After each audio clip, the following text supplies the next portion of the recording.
Every single finless fish finger is made from whole, flaky fish. You can taste the trouble they take.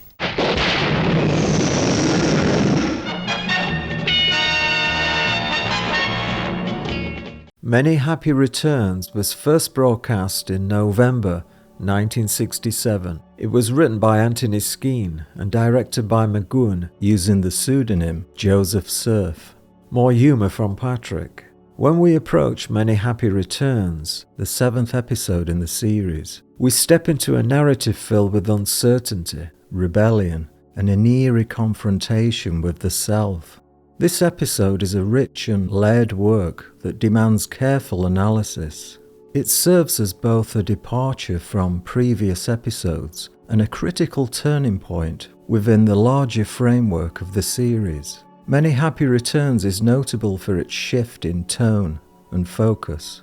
It's one of the few episodes where the village itself is almost absent, with much of the action taking place outside its confines. And it's interesting to note that both Many Happy Returns and The Chimes of Big Ben were in McGowan's chosen episodes, and both feature number 6 actually escaping from the village, then firmly and cruelly put back in his place, allegorically signifying the transitory escape from the self-induced mental confines we erect for ourselves. Filmed largely in the picturesque yet unsettling landscape of Portmeirion, the location of the village, the episode makes a remarkable departure from the usual focus on the village's weird inhabitants, placing the focus squarely on number 6's psyche. As one might expect, the visual and conceptual contrast between the disquieting emptiness of the village and the bustling urban landscapes of London serve to emphasize the protagonist's isolation and confusion. Due to its novel appearance in this episode, I must include a side note regarding KAR-120C. In the iconic intro to The Prisoner, we see McGowan roaring down once open London streets in a Lotus 7 Series 2, a lightweight sports car produced by Lotus Cars. In the series, it's depicted as having been built by number 6 himself, reflecting the car's availability in kit form during that era. Actually, there were 4 Lotus sports cars used during the series.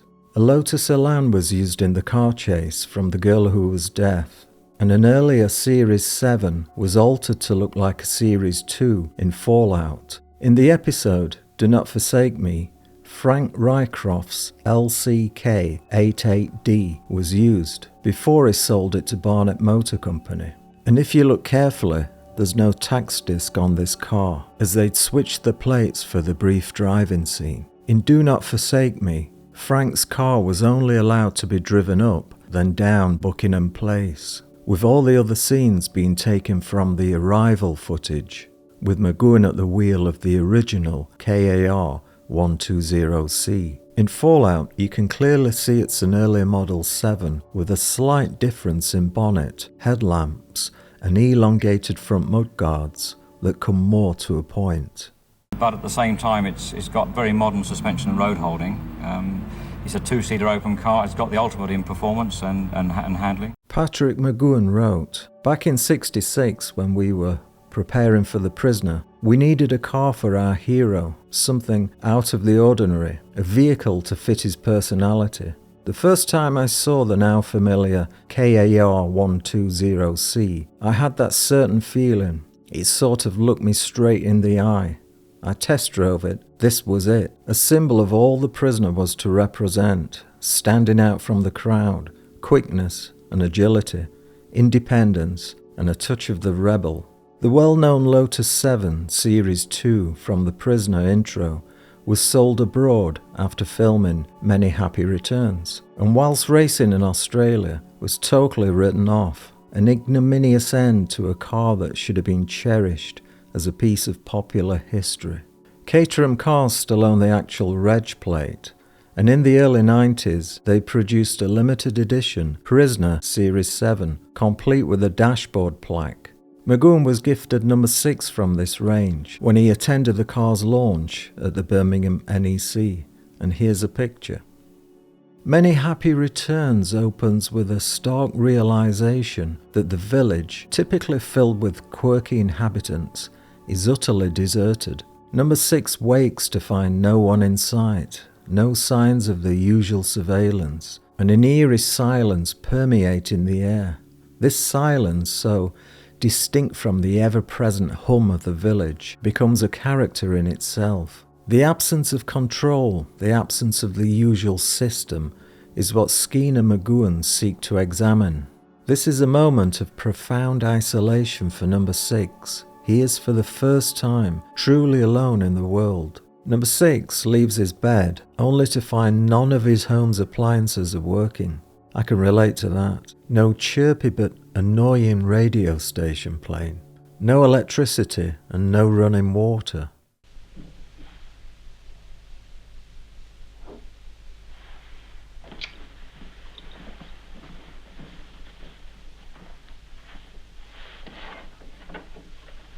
The lack of music also signifies an uneasy feeling for the viewer, as number 6 takes a look outside to what seems a derelict and hastily abandoned village. I have to admit here that I could quite happily be the only man left on earth, self-sufficient in the extreme, or just bloody antisocial.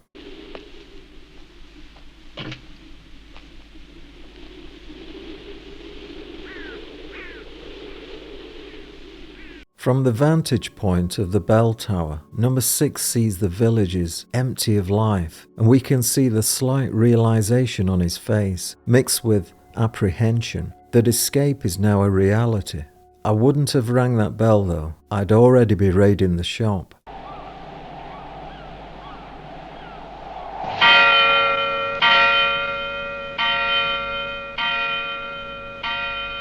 Number 6 pays a visit to the Green Dome building, and with an almost expectant look on his face, spins number 2's globe chair around to find nothing but an umbrella, and with that, he's off.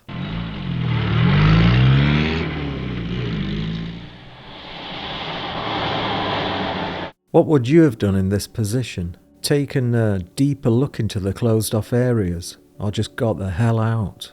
Being a former intelligence officer, he has a great deal of knowledge when it comes to escape and evasion. He knows climbing those mountains would need a fair bit of kit and time to traverse. Plus, he doesn't know what's on the other side, so he takes the calculated risk of using the sea route. We mustn't forget that he's had months to look at those tides, and also to know his cardinal compass points, given the sunrise and setting. Again, if this were you, how anxious would you feel building that raft and continually checking over your shoulder?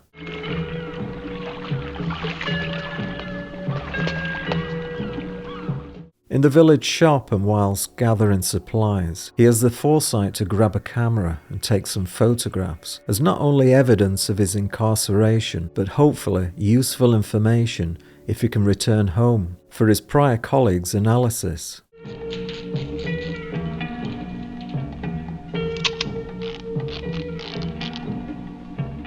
The camera used is a Canon Dial 3.5. With only the black cat's swish of its tail to shatter the serenity, number 6 casts off to start his journey home. In superstition, a black cat has represented both good and bad luck, but with the smashing of the plate, we can take it that it doesn't bode well.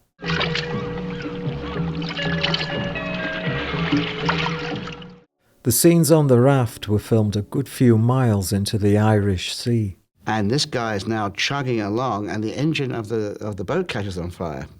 So I go, oh my God. I said, where's the life jacket? He goes, I forgot to put them on. I went, oh, this is getting worse. Carefully wrapping up his roll of film, number 6 sets sail and ventures further into the wide expanse. Oh, to have some Ziploc plastic bags. Still, at least we can see he's used his training and brought water, food, navigation kit and writing materials. Plus, his analog watch can be used as a backup compass.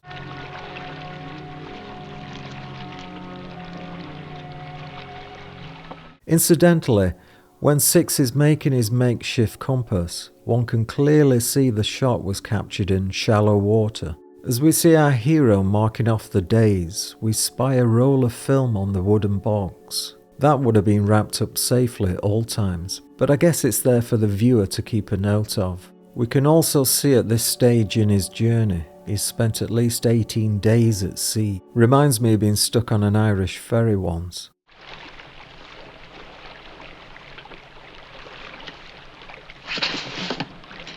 When the two strangers start pilfering number 6's gear, he has a quick glance to see who they are. He's then unceremoniously dumped into the water. We don't know who they are at this stage, but the fishing boat was first used in Checkmate as the MS Polotska. Mrs. Marjorie Beer and her husband provided the boat, originally named Breda, and she was paid around £10 for the hire. With number 6 back on board, and not knowing how many crew there are, he sneaks into her cabin.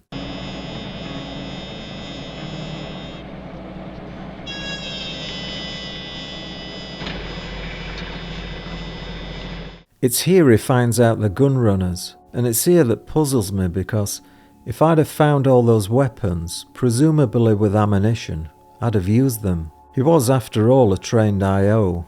Mind you, it would have made the plot so much quicker and easier.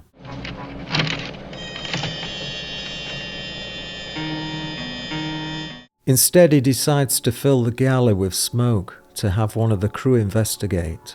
And yes, kids, if you ever have a frying pan fire, always use a damp tea towel.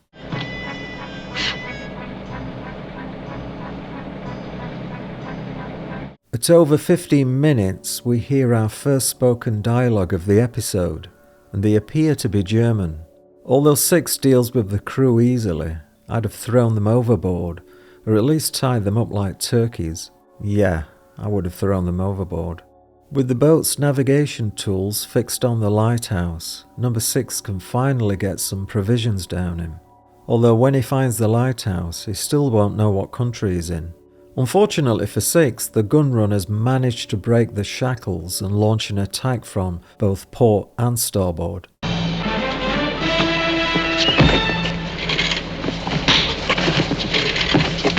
If you look closely at the backdrop to the fighting, one can clearly see a creased canvas sky.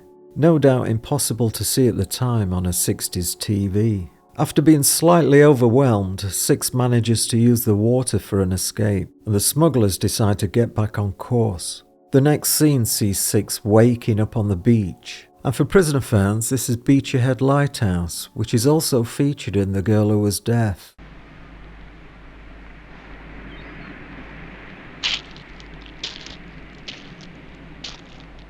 That shot on the beach reminds me a little of Charlton Heston when he's gazing up at the Statue of Liberty.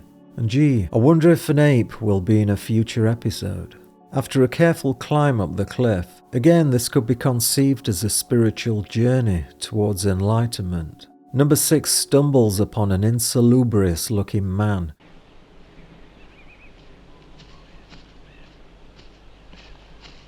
This clever idea of using gypsies pushes the idea as to where number 6 is further back in the episode. It's now nearly 22 minutes into the show as we hear number 6's first line of dialogue. Where is this? Looking at the man who appears to be well nourished, without a raincoat and walking a dog, it's safe to say he's not far from a home base, not the shop. So a good idea to follow him back to some sort of civilization. On arriving at the campfire, we can clearly see Steptoe's younger brother with the boss and brains of the trio, played by Nike Arrighi. After The Prisoner, Nike appeared in Man in a Suitcase, Women in Love, and The Devil Rides Out. She was also a key musician and singer. The female traveller is clearly angry at a family's lack of hospitality towards a stranger and offers number 6 a warm drink, followed with a vague helping direction. In religious terms, we can see this as the Good Samaritan helping the weary and dishevelled traveller. Huh? A road. Where is there a road?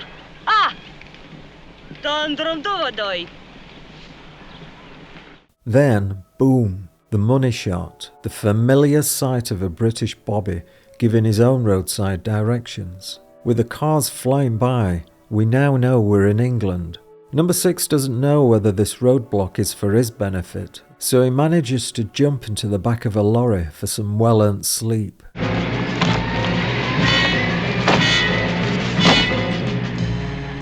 After being alerted by the police siren, 6 jumps from the lorry and finds himself not too far from his London home. Try doing that in today's traffic. I did once fall out of a speeding van on a motorway and it didn't end up too well. The familiar sight of Wellington Arch is framed by the camera as 6 hears someone say, "Hold it." Luckily, it's a chap taking pictures. It could have been worse.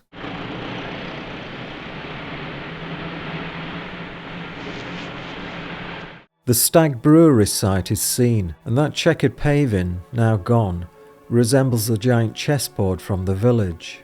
Number 6 cautiously walks up to his home at 1 Buckingham Place, and you can see here how it looks today. Eventually we see the new owner drive up in now her Lotus 7.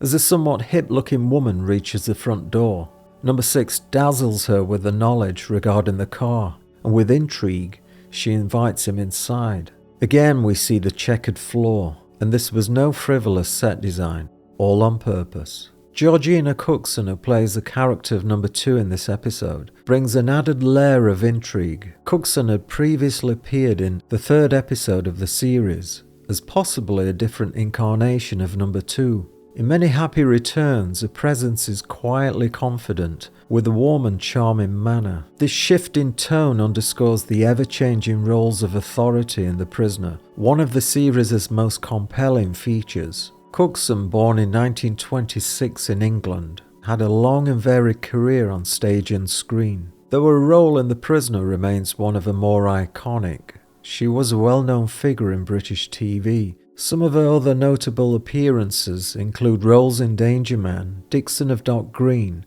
and Steptoe Son. I beg your pardon? Chef! Death!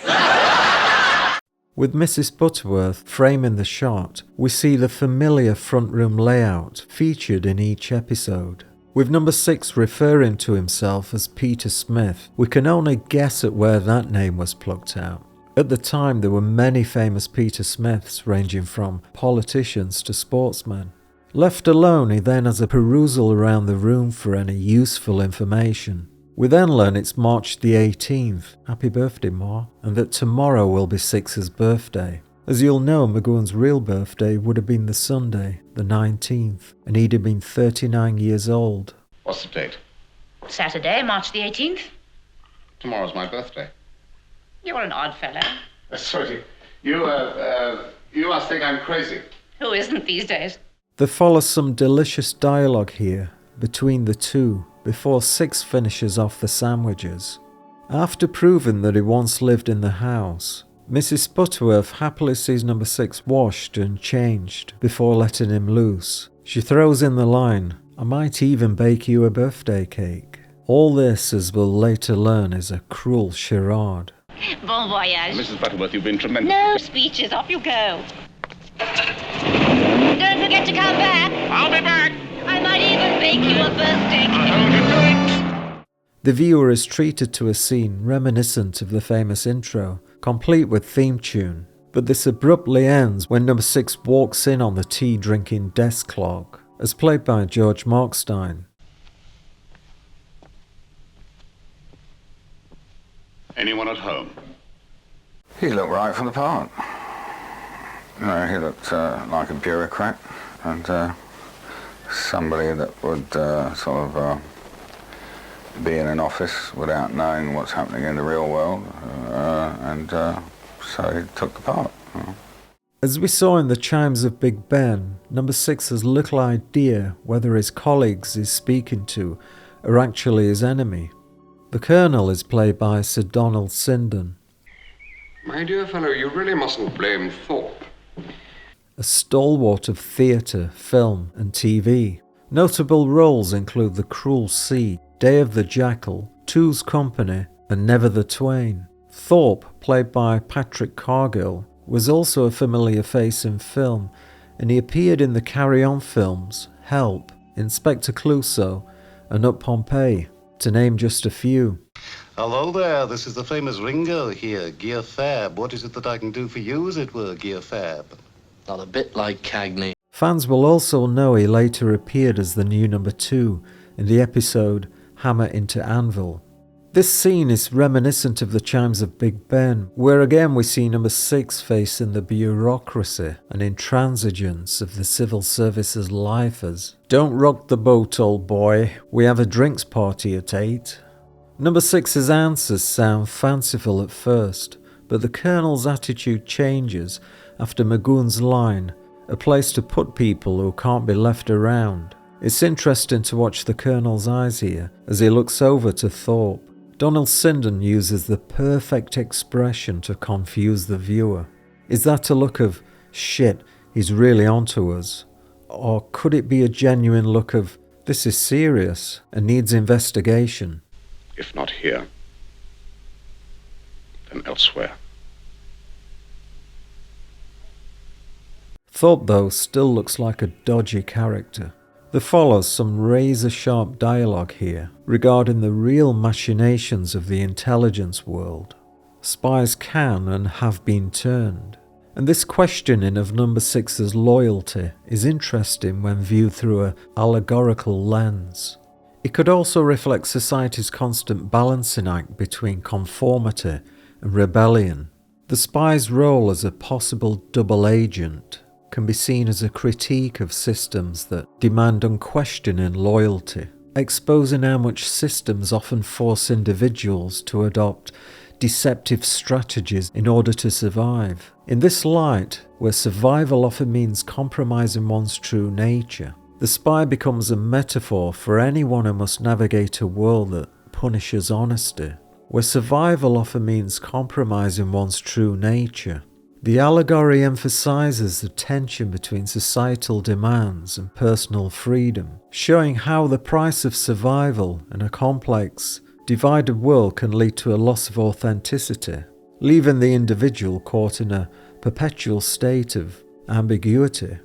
Right from the beginning of the series, we champion number 6 as he represents the part of us that seeks the path to enlightenment. Everything in this so-called matrix is there to distract us and to imprison us through attachment and even anger. Even when reviewing these episodes, it's hard to pull away from the literal and remember it's allegorical.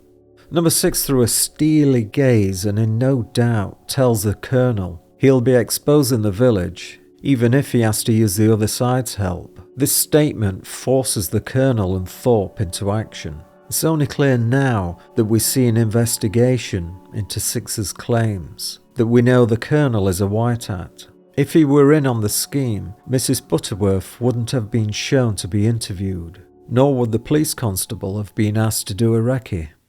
Of course I helped him. I'd help anyone in trouble. Wouldn't you?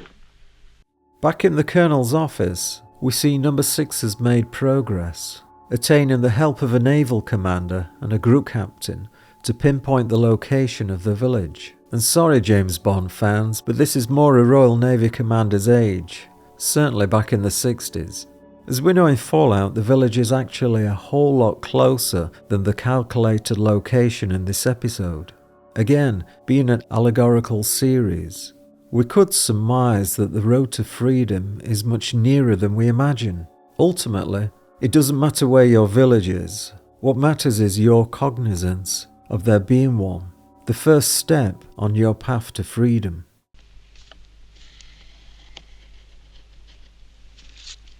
Somewhere about here. For any folk watching who aren't British of a certain age, this is what we call a milkman on his float. After 6 is given his best wishes from the Colonel, the camera shows the milkman once again, and for the quick-witted, it's highly likely he's up to no good. The group captain's line, "I won't be a minute," also signifies something insidious is afoot. Number 6 walks by Thorpe, waiting by the roller. and a perfunctory wave between the two shows us there's no love lost there.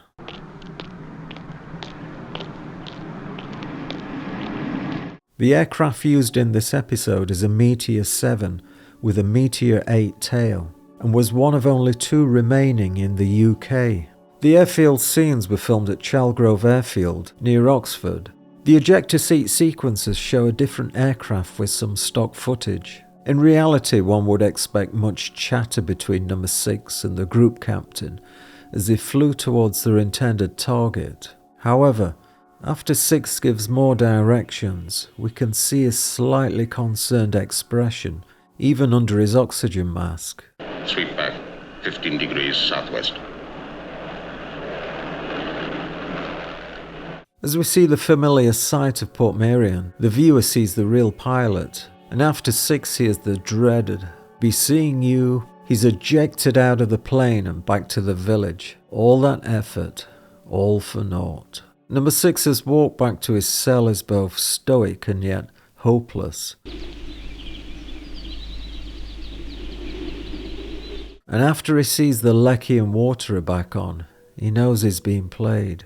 Can you imagine in real life having gone through all that? To have the woman who treated you so kindly turn out to be your cold-hearted jailer?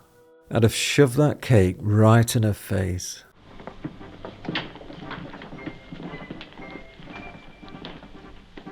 Many happy returns.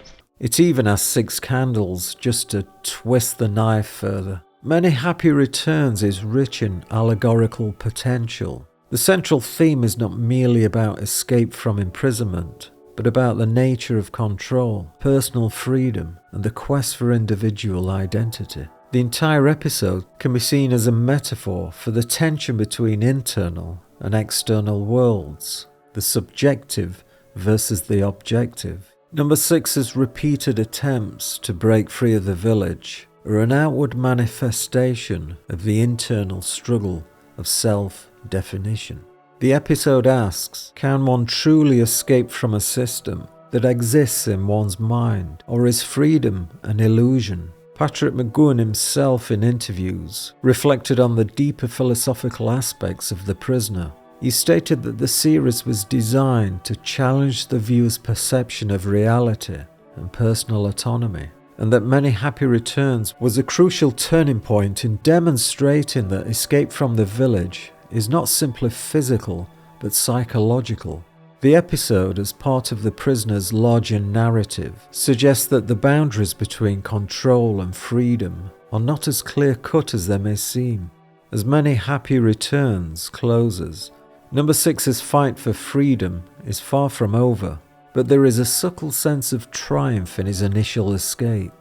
While we do not know the ultimate fate of Number 6, it is clear that this episode marks an important shift in the series.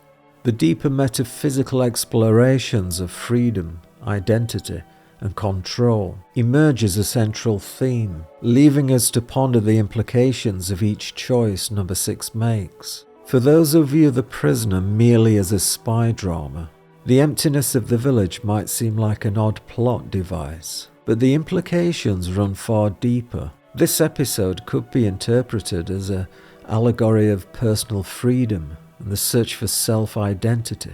In many ways, this is a vision of psychological desertion, where the external forces of the village have faded, leaving the internal, solitary self to face the truth. This is Number 6 confronting himself. Allegorically, this temporary freedom has been shattered by the chains of negative thought, dragging one back to the self-imposed prison that is the village. Patrick McGoohan casually suggested that maybe death was the only release. The Prisoner invites us into a world where boundaries are constantly shifting, where self-exploration is fraught with obstacles, and where freedom is a state of mind as much as it is a physical condition. Many Happy Returns is a powerful episode in that journey, offering us an early glimpse into the philosophical depth that will become a hallmark of The Prisoner. The Prisoner does not merely ask us to consider how we break free, but rather whether we are truly free to begin with.